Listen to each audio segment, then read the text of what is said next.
So ngayon, magbibigay na naman tayo sa inyo ng konting tips saka konting idea kung sakaling kayo ay magpapagawa ng mga dream house. So ngayon, share natin sa inyo kasi kami ngayon ongoing yung installation ng mga linya ng water line natin. So ang gamit namin dito, itong PPR pipe, yung nakikita niyo yung puti na yan. So yun yung ginagamit namin.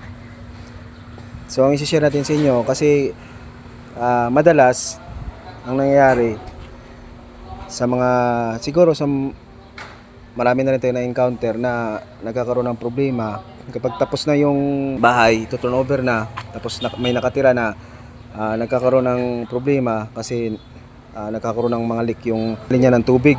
So ayun, napakahirap para sa atin doon sa mga manggagawa na i-trace iyon kasi gawa ngang finish na lahat, na tiles na, natakpan na.